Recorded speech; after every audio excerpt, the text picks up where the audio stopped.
Hi, YouTube. Hi, YouTube. TJ here. Say what's up. TJ here. Hey, Lee. Sydney. Oh, you was waving. I seen it. What's going on, guys? Hi, guys. I know it's been a long time. It is. It's been more than 6 months, right? Yeah, it's been a long 6 months. If you follow us on Instagram, then you kind of know a little bit about what's been going on. But we decided to finally, do a video so we can, update everybody on what's been happening in our life. So this is Sydney. Say hi, YouTube. She doesn't care. She doesn't care what we do. She doesn't care. Anyway, so let's see. You want to start it? No, I'm gonna start it because I'm gonna talk about what happened to me today. Okay. Okay, so on November 30th, 2016, that was the day that I turned 24 weeks or 6 months pregnant. I was looking at my apps. They have all those apps out there where you can track your pregnancy, and it tells you how big the baby is during this week, and size of an eggplant, size of a cantaloupe or whatever, all that good stuff. So anyway, I opened one of the apps. I don't remember which one now, but it was telling me, congratulations on reaching 24 weeks.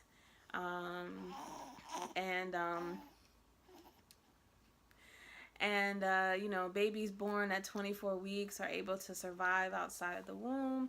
Modern day technology, they're able to, keep the babies alive, and they do really well, and the survival rate is great and all this stuff. I'm reading this article and I'm just like, wow, pretty interesting. I go to work at 9:30 in the morning. Maybe around 11 I start feeling some pain. I don't know, it just kind of felt like cramping, but it wasn't anything. It was kind of a dull pain, but it continued all day. You want to tell the story? Okay. You were there. And just dealing with it all day at work. I got off work at 6:30. After I got off work, we went to Babies R Us, as my mother-in-law had ordered our crib, and we were going to see if it had arrived yet. So we go out to Babies R Us, and I'm still having the pain, but I'm walking around the store and it's feeling a little bit better. So we get dinner, we stop and get something to eat and make our way home. I'm not going to name where we went. I had refused to go there for a while. Anyway, so I eat my dinner, but I'm still having pain. Some part of me decided to start timing the pain. Now, I still didn't think I was having contractions at the time. Like, I'm only 6 months pregnant. It can't be contractions. The next day, I had an appointment with maternal fetal medicine to just a follow up to, just kind of, it was to check. I think it was to do an echo of the baby's heart. It was right. Yeah, okay. So Lee was like, do you want to go to the hospital? Want to call the doctor? I'm like, no, I have the appointment in the morning.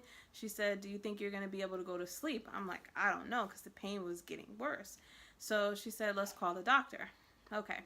Call the doctor's office, and they say, just go to the hospital, go, to labor and delivery. We'll just, check you out. Better safe than sorry, right? Okay, cool. So get dressed. It's about 10 o'clock at night.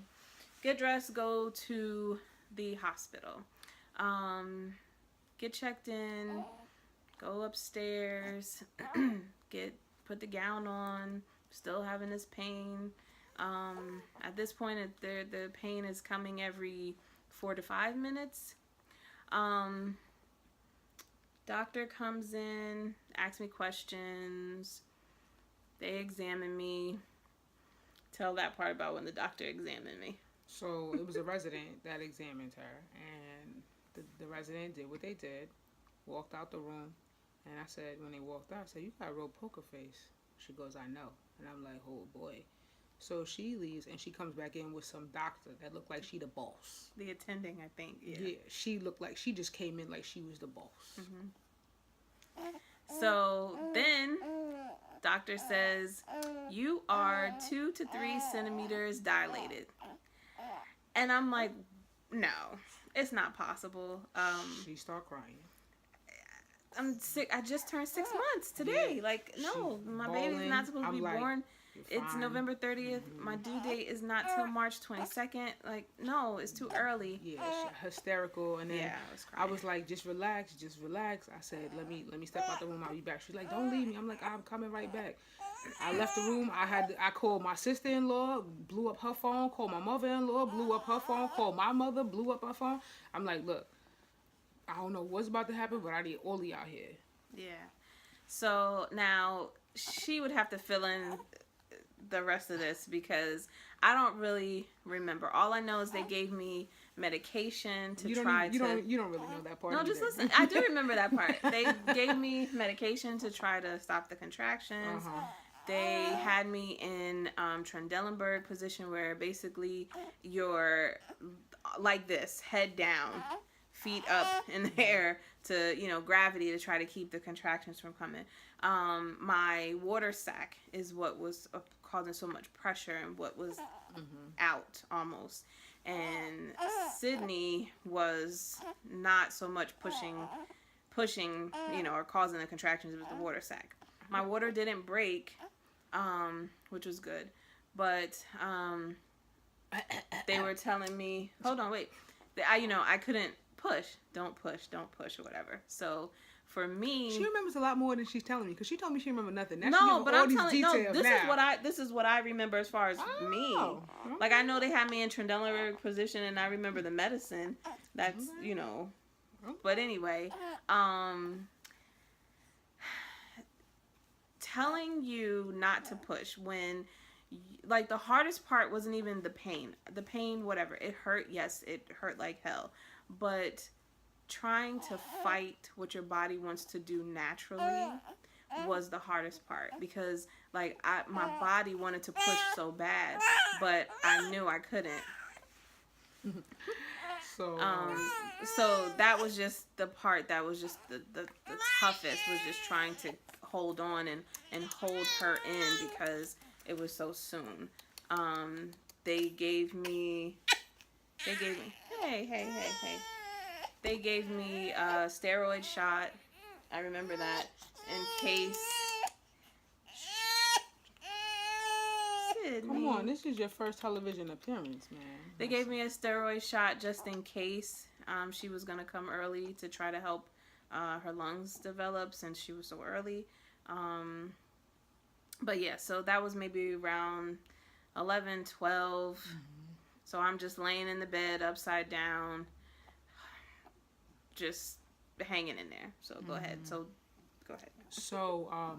pretty much at that point, what had happened was she was in a lot of pain and she had to go to the bathroom. So for the next 7 hours, she made it clear, I'm in pain and I have to go to the bathroom, to any and everybody that would listen. Yes, because it felt like I had to poop. I'm sorry. That's what it felt like. Excuse me. I'm sorry. I just wanted to... I'm trying to tell you don't remember nothing. I'm trying to tell her she don't remember nothing. So anyway, the whole time, all she did was beg for drugs. Begging. Please give me another shot. They're like, man, we can't give you any more. She's like, please, whatever you got. Please. I'm in like so much pain. I have to go to the bathroom and I'm in pain. Like just begging. So they're like, all right, fine. They gave her the amount that they were able to give her while she was still pregnant, and that wouldn't conflict with what she had already had prior. So she got enough stuff, and she was able to kind of like calm down and just relax and be quiet. And at that point, my mother-in-law had just walked in, and my sister-in-law had already been there. So we were all kind of in the room, like kind of talking, and then just randomly she would be like, shh. So I'm like, what? So then we're all quiet because we realized whatever she's going through, she wants silence while she's going through it. Mm-hmm. So we're like, okay, all right. I'm like, you want me to hold your hand? No, don't touch me. I'm like I got you pregnant. Like, I did this. You did. I mean, I'm just saying, like, I didn't do it. I mean, one drunk night, maybe. But no, it wasn't me. You know what I'm saying? So that was that. And then around 6:55 a.m. December 1st, the doctor and about Maybe a 7 little earlier than that. Like, okay, 6:50. no, but no, because it took time to prep me. Okay, you know, 6:45. I don't. I mean, we're sometime teeter-tottering after over 6 minutes. o'clock. It's No, minutes. but I'm just saying. Okay. Minutes. So anyway, I was telling this part of the Go story, ahead, you know. I'm sorry. Thank you. She keeps cutting me off. I didn't cut her off the whole time she told her story. I didn't. Not at all. Not once. You did. Okay. But, okay. We'll play the Anyway, tape so back. anyway, what ended up happening was the doctor around 6:37 walked No, into the. Leave me alone. I'm trying to get it right. I don't know what time. I know you don't. That's I why was you couldn't just let my saying because of 6:50 the time ride. She was born. Let my 6:50 ride. I'm fine. Thank but you. I just This think- is minutes. It's not that serious. Whatever. Do y'all go care? ahead. Y'all don't care about the No, minutes, so right? go ahead. They didn't take notes. I know you didn't take notes, right? Okay. So Shut up. Just go ahead. so anyway, a little before 7 a.m. It doesn't matter what time. Just go. A little before 7 Just a.m. get to the point. The doctor and a bunch of nurses and a whole bunch of other people, about 7 people, walked up in the room and they said the baby is breached. We have to get her out now. And we're like, what? Like the plan, and this is what the doctor has said to me, is that we need to hold on for at least 48 hours to let her lungs finish developing. And that's why they had given her the steroid shot. But at this point, it wasn't happening. Sid was breached and her heart rate had dropped dramatically. So they were like, everybody suit up and let's go. So they brought me some scrubs, 2 small scrubs. Like, come on, y'all don't have fat parents? Like, come on. Like, they brought me these medium pants. And I was like, if I sit down, these are going to rip. Whatever. So, and they brought me this shirt. And I was like, boy, I'm glad I had on, like, a girdle shirt. Just to make some room. I mean, because it was tight. Anyway, but enough about my outfit. So, I get suited up. And I have to sit outside and wait. And they take her in. And they put this big, like, I guess, like a curtain. Like, between her face and... like her lower body, because they decided they were going to do an emergency C-section. So once they got all that set up, I came in the room and I sat down, and her and I are talking. We're having basic conversation about the doctors in the room, like, you know, they're nice, they're weird, whatever. We just talking, just having basic conversation about whatever.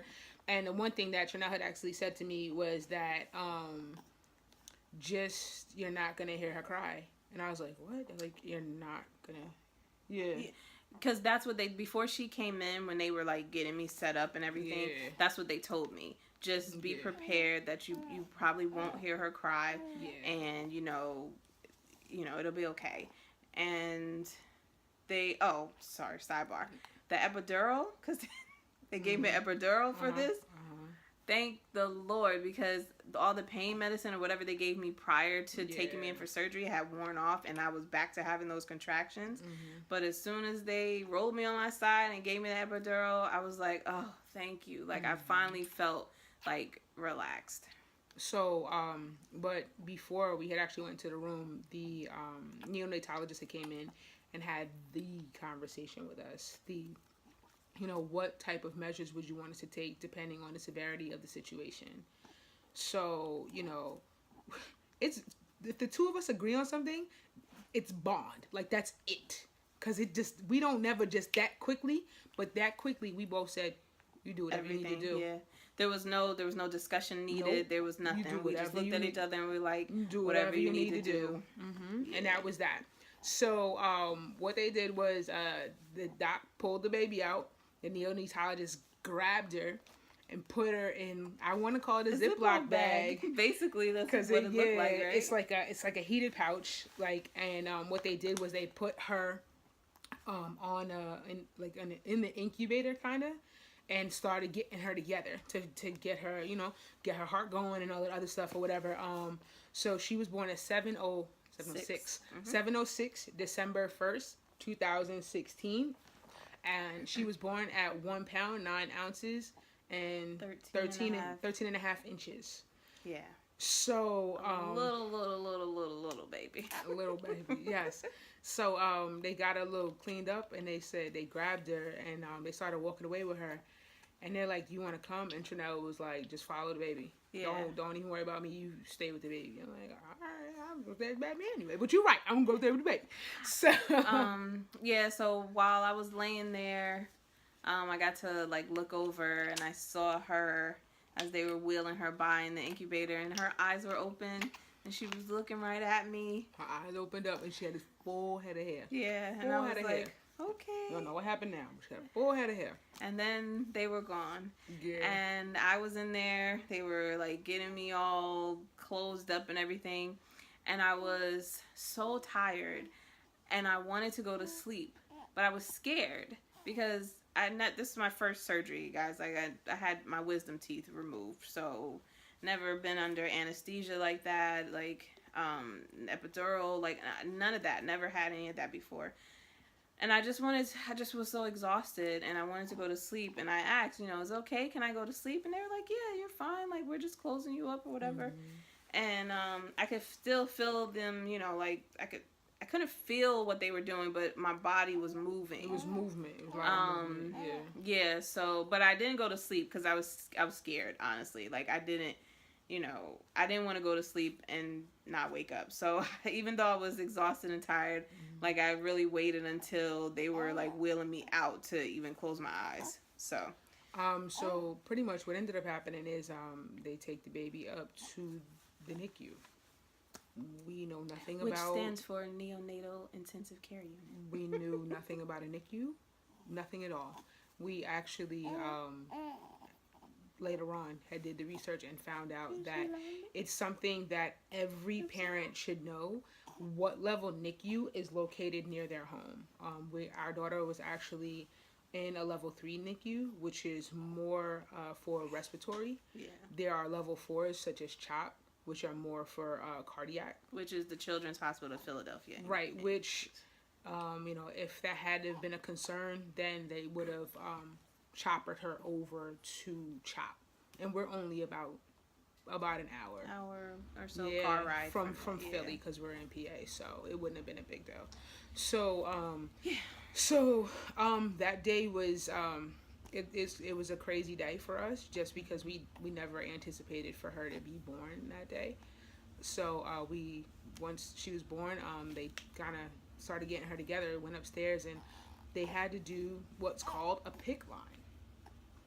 A PICC line is... skipping way ahead. No, I'm not. They didn't do it at the same day. They had IVs. Those things. The PICC line wasn't until later. Yes, it was. I watched them do it.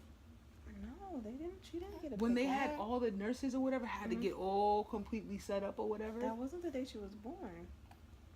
I have pictures. No, babe, she didn't get a PICC line the What was same that? day. That was She just had IVs? yeah, she just got IVs.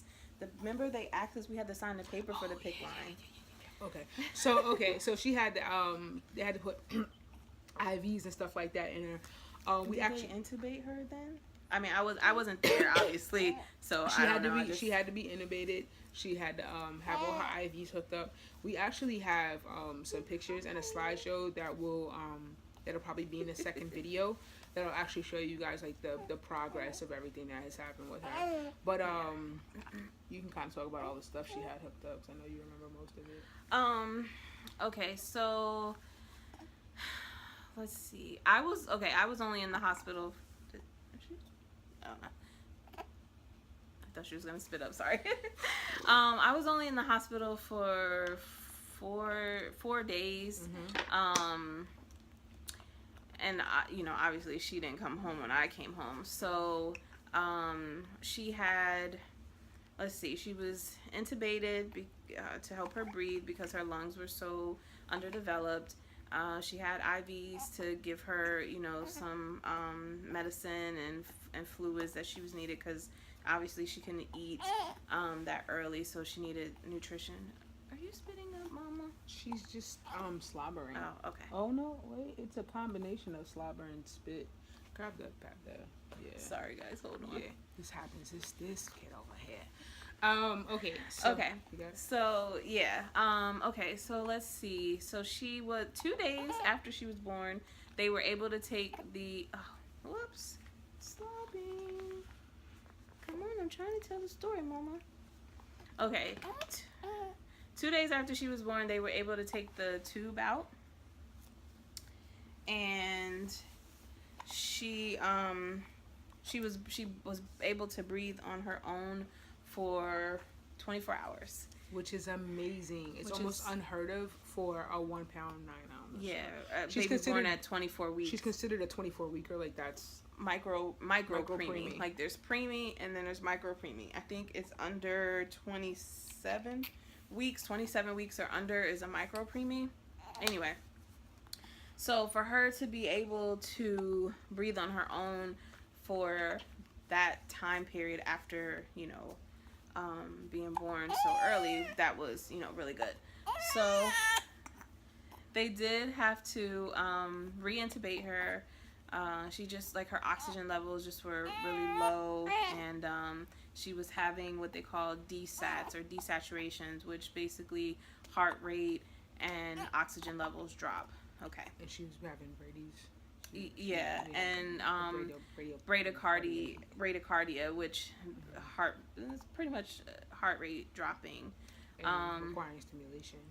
Yeah, and she required stimulation to bring her back up, to get her heart rate back up to where it needed to be, and get her oxygen and get her breathing again. But to tap on that stimulation, it was stimulation like touching or just reminding her to breathe. Yeah. She never required like CPR No. or anything like that. Like she never went down. Right. She always would just get into these really deep sleeps, and that's when she required like stimulation. Yeah. So let's see. She was intubated, and then she had to go on a different type of ventilator. This called the jet, which is Gives you it gives you the more jet breaths. gives smaller breaths more frequent. So where a regular ventilator is maybe like, inhale, exhale, like normal, breaths. Well, and for a baby it'd probably be a little bit faster. But the jet was like hundreds of breaths per minute, like just constantly. And the thing is, with the jet, you could actually look at her chest, and you could see Like you what could was see her it. breath, and what was like her breath was like this, and the jet was like And it was so loud. inflating her. Yeah, and it was so loud that they have to put these little cups on their ear, whichever side they're not laying on. They put a little cup over it. Called them 'cause the it's so loud. beats. Call That's them what they beats, saying. beats She- by the NICU. Beats by NICU. Yeah, she had a yellow. They look pen. like headphones. Yeah. And yeah, so Also on her eyes. yeah. We'll talk about that. Yeah. Yeah. So she had jaundice. And a lot of premature babies, have that. So she had to be under the light, the UV light for that. So they have to put a mask over her eyes. And So she had the mask. So she had on her she had goggles, the mask, and her and the headphones.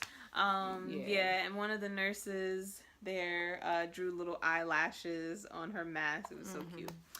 Anyway, so the jet machine was to help because she wasn't able to be taken off the ventilator again. So, looking at her stats and everything, they thought that the jet would help her. So she was on the jet for a while. She had anemia or iron deficiency anemia, so she did have to have a few blood transfusions. She had 3 total. She actually Sid had 3 blood transfusions. Yeah. The objective was to see who's a match to a blood type, which I'm a match. But I had a tattoo within the last year. Yeah. So I wasn't able to provide her with blood, so we had to go through a blood bank, which was tough for me. I had even looked at like my brother-in-law, my sister-in-law, because they're old. One is O positive, one is O Yeah, negative. so I had even, contemplating maybe like getting blood from them at one point. But the process of getting blood from somebody is so much harder than you getting it from the bank, and it's already been tested and filtered and stuff. So Yeah. so she actually has had 3 blood transfusions in her little lifetime. Yeah. Yeah, and I think with the Red Cross, it is like 6 months from the last time you had a Right. tattoo. But with Miller Keystone Blood Center, where we live, it's a year. So, and we had just got tattoos in April. Right, so So. too late. Anyway. But anyway, she got her blood transfusions, and honestly, they helped tremendously each time that she needed it. Whatever she was going through, the blood transfusion, brought her back, immediately. So anyway, she was on the jet. She was able to be transitioned from the jet back to the previous type of ventilator, and she was doing really, really good. But they were still a little concerned, trying to get her off of that, trying to figure out why she wasn't progressing, as we wanted her to. So, oh yeah, while on the jet, she had the nitric oxide medication to help with the lungs. Since they were so underdeveloped, basically, if you think about a bunch of grapes, right? So before you see the grapes, there's the little buds. So that's kind of how your lungs look when you're a baby, when you're being formed. They have little buds, and by the time you're born, full term, they look like grapes. But for her, she didn't have the grapes. She just had the little, not even really the little buds. So that's what the nitric oxide was there for in the jet, to try to, take some of the work off of her and, get her blood oxygenated. I left out something. She had pulmonary hypertension. Yeah. So that was because of not getting enough oxygen into her body to get to her blood. So the nitric, do you remember how much it was a day?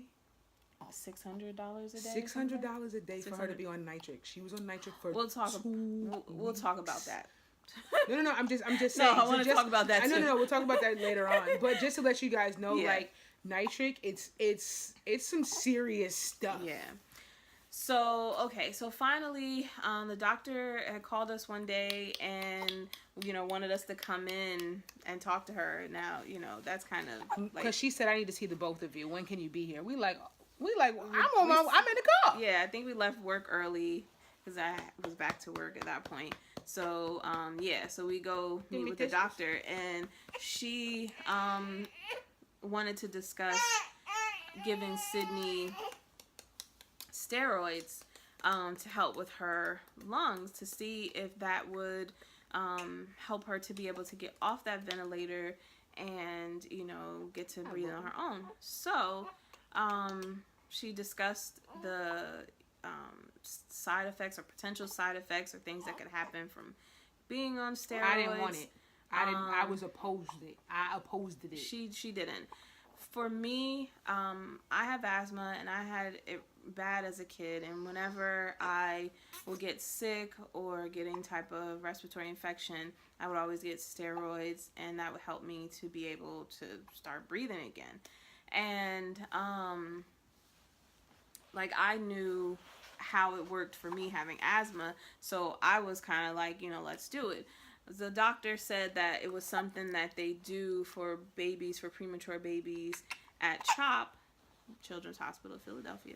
And so when Lee heard that, she was, like, okay, if it's done at CHOP and I know they're level 4, they,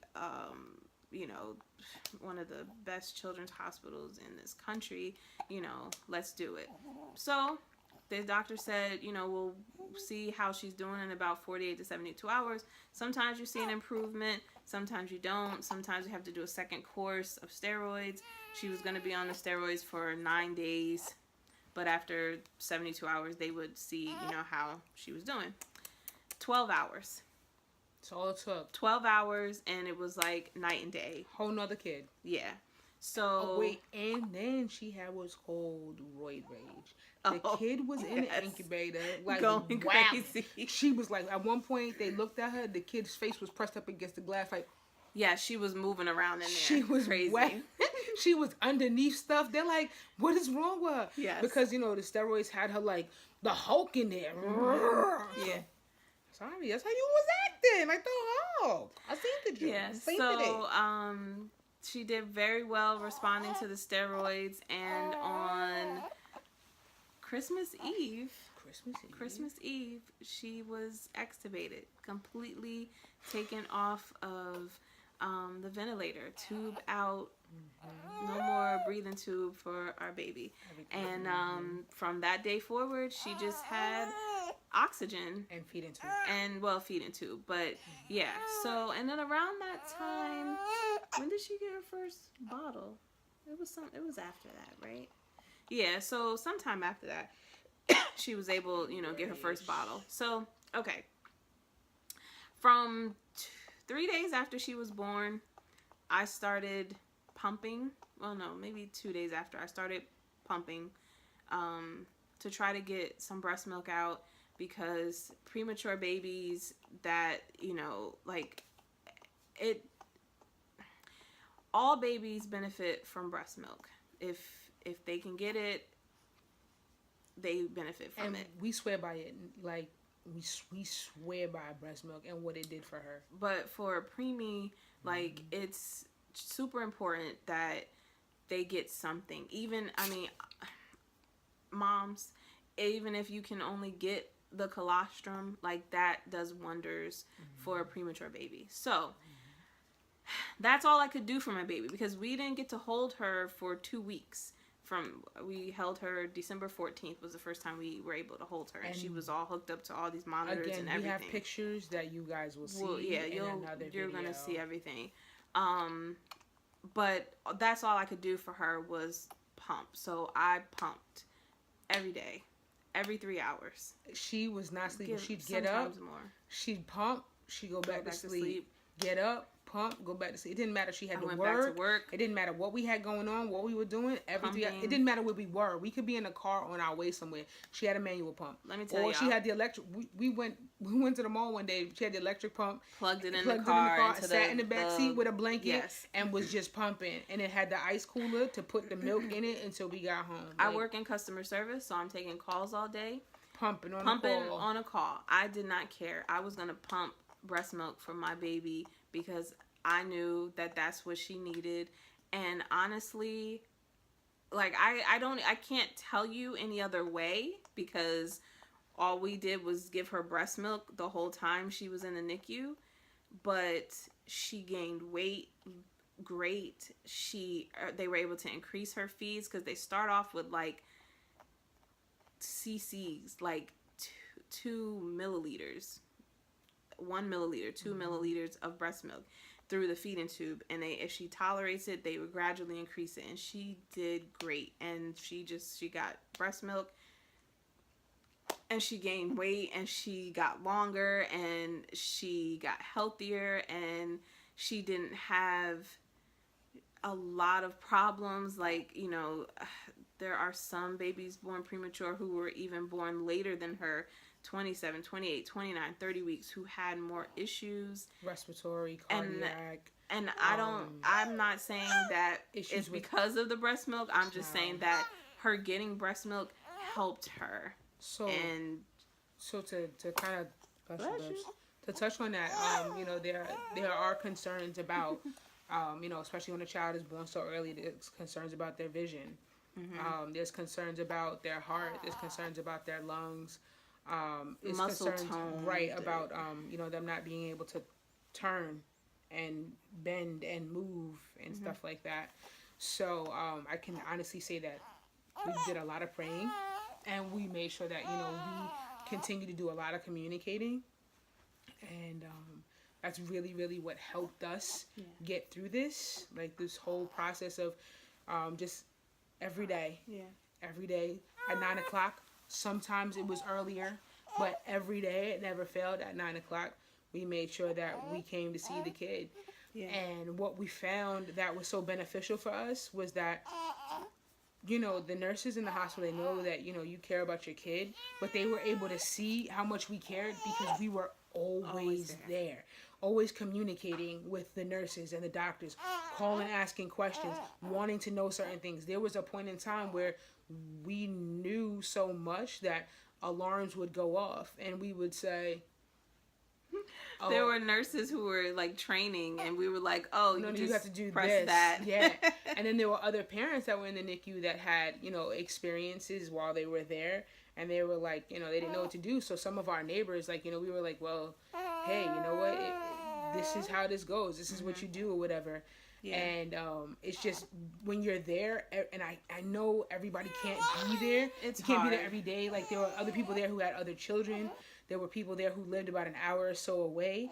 And I know that you can't be there every day. But I promise you that you being there every day makes such a huge difference, because people know that you wholeheartedly care. And honestly, when you're there every day, little things that aren't right, you catch. You know, because you know what the child's supposed right to look and like. what's not right. Right, like she had a mark on her butt, and I was like, what is that? You know, and then like saw it again, like, what is that? What is that? So she has those little Mongolian spots on her butt.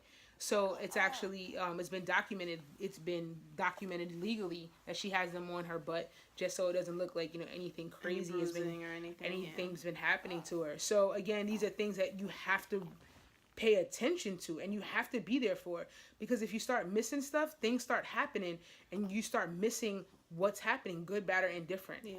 So that's the one thing I'd say to anybody. For sure. No, I was just gonna talk about another thing that she dealt with. Another thing that she dealt with was something called retinopathy of prematurity, abbreviated ROP. So basically, it's just with their eyes, your retina and the vessels that grow, not growing properly behind the eye, which can cause the retina to detach. So she did have a mild case of it. I think they're stages or levels, like there are 1 through 4 or something 1 through like 4, and there's zones. Yeah. So but she was always like a stage 1 or level 1. And she never went to zone 1. So they just monitored her eyes, and she had to follow up with the eye doctor after being discharged. And everything's good. She was released to only have to have a checkup every 6 months, as opposed to like every week or so. So her it's eyes. crazy. So to kind of tap on some things, Sid was born December 1st. We spent Christmas Day with Sydney. We spent New Year's Eve with Sydney. We spent New Year's Day with Sydney. We spent Valentine's Day with Sydney. And my birthday. And her birthday, was February 22nd, with Sydney. Yes. So to us, I missed one day, not going to NICU, but that's because I studied for my finals, because I was in school when I went into labor with her, and I had my finals Monday. a couple of weeks after. No, it was the Monday. Sid was born on a Thursday. This one over here, like the 10th or something. this one here, you took your final. I think it was that Monday or that Tuesday. I think you had to take it a different day or something. Like the week after I was discharged, because we had her on Thursday, and then like the next week, I think. Maybe. I don't know. Whatever. But a week or 2 weeks after she was born. She stayed in school the whole time. She finished the semester. Yeah. And then even everything that was going on with Sid, she still continued and finished school the spring semester with a GPA. What did your GPA finish at? For this semester? For this semester. 3.85. Right. But now my overall GPA is 3.5. Right, and she gave birth to a kid 16 weeks early. Yeah. This whole thing. So, it can be done. But yeah, so other than that, so she spent 98 days in the NICU. She came home on March 8th, 2017. To put that into perspective, that was 2 weeks before my due date. My due date was March 22nd, 2017. So she was born premature. And normally they tell you don't expect the babies to come home until their due date or after, because of, whatever health issues they're dealing with. But this little monster over here, she came home 2 weeks before her due date. So just amazing. Like, she's just been amazing, has done amazing. We're just so happy and proud of her, and she's just strong and a fighter. And today she is. Hold on, we just do a part 2, because it's a 40-minute. We're gonna do part 2. Okay. Okay. All right. Stay tuned for part 2.